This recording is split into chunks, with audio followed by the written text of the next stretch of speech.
सिद्धार्थनगर जिले से भाजपा प्रत्याशी जगदम्बिका पाल के नॉमिनेशन में उपमुख्यमंत्री बृजेश पाठक और केंद्रीय मंत्री अनुराग ठाकुर ने भी शिरकत की।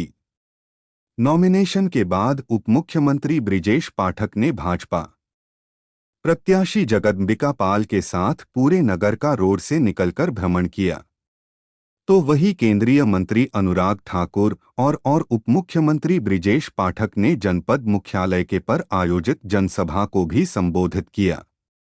जनपद मुख्यालय पर आयोजित जनसभा में चिलचिलाती धूप के बावजूद हजारों की संख्या में भाजपा कार्यकर्ताओं पदाधिकारी ने हिस्सा लिया और लाख गर्मी के बावजूद वह पंडाल के नीचे जमे रहे। उत्साहित कार्यकर्ता समय समय पर बीजेपी जिंदाबाद, नरेंद्र मोदी, बृजेश पाठक, अनुराग ठाकुर जिंदाबाद के नारे भी लग रहे थे।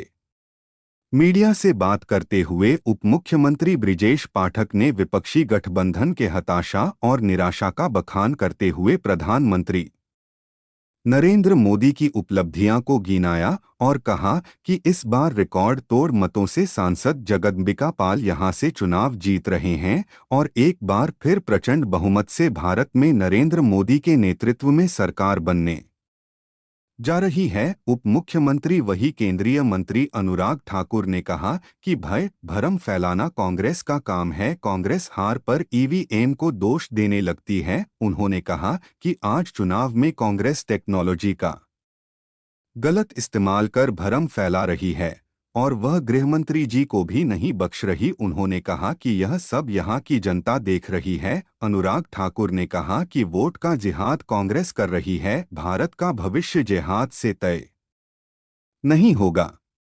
भारत फरमान और फतेह से नहीं चलेगा। उन्होंने मोदी सरकार की उपलब्धियां गिनाते हुए कहा कि भारत की जनता ने विकास का स्वाद चख लिया है और वह विकास चाहती है, इसलिए चुनाव में इस बार विकास के मुद्दे पर भाजपा को वोट कर रही है। अनुराग ठाकुर ने कांग्रेस में निशान साधते हुए कहा कि जातिगत जनगणना कांग्रेस करवा रही है और देश को जाति में बांटने का कार्य भी वही कर रही है। उन्होंने कहा कि कांग्रेस ने हमेशा से आरक्षण काटने का काम किया है और जहां जहां उसकी सरकार है वहां पर ओबीसी आरक्षण को कम कर मुसलमान को देकर उनका विलुप्तीकरण करने का कार्य किया है। उन्होंने कहा कि कांग्रेस पार्टी आरक्षण कटवा पार्टी है, लोग यह जान चुके हैं, इसलिए इस चुनाव में भी कांग्रेस और उसके सहयोगी दलों की हार तय है।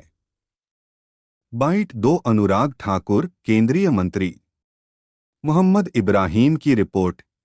हार दिखी तो पहले ईवीएम पर ठीकरा फोड़ने लगे और अब ये घमंडिया गठबंधन के लोग डीप फेक टेक्नोलॉजी का इस्तेमाल करके लोग